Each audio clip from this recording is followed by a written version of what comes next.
Cultivons les talents de demain avec la Ligue de BKT.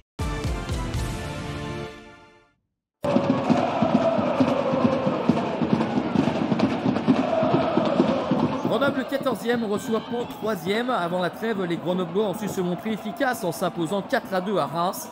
Un succès qu'ils entendent bonifier face à l'équipe en forme du moment, le Pau FC, qui vient d'enchaîner 4 victoires consécutives. Les hommes de Nicolas Houssaye ont besoin de moins d'une minute pour se montrer dangereux. Le centre et la tentative de Madjer d'Omar Sadik, le Marocain buteur lors des 2 derniers matchs, tombe sur un Diop bien présent. La réponse du GF38 avec cette belle séquence collective, dépassement de fonction de Mathieu Millon, le latéral gauche cadre sa frappe, Ravert répond présent.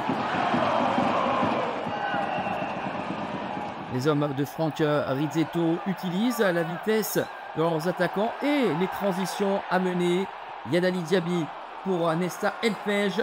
Une nouvelle fois, Ravert fait le nécessaire et montre que Pau n'est pas la meilleure défense du championnat pour rien. Les transitions aussi à exploiter pour les Palois avec cette frappe d'Omar Sadik. Le joueur prêté par l'Espagnol Barcelone tombe une nouvelle fois sur Diop. Les transitions ont été le fil rouge de la fin de premier acte. Il en est de même au retour des vestiaires, avec cette fois-ci le chemin des filets qui est trouvé par Yadali Diaby à la 48e minute. 4e but pour le Guinéen, bien lancé par Nesta Elfej. Il réussit sa première touche, prend l'information et ajuste Ravert. 1-0 pour Pau. Pau va se remettre aux joueurs sortis du banc avec le remuant Sissoko qui trouve en retrait Ryan Tousgar.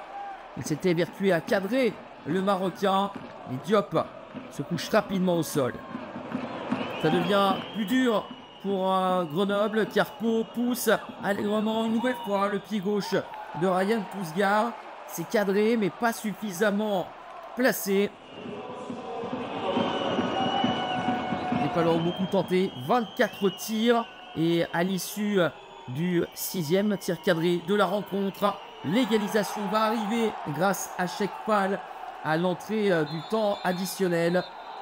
Le Sénégalais de 21 ans marque ici son premier but en Ligue 2. Lui qui était entré en jeu 15 minutes plus tôt.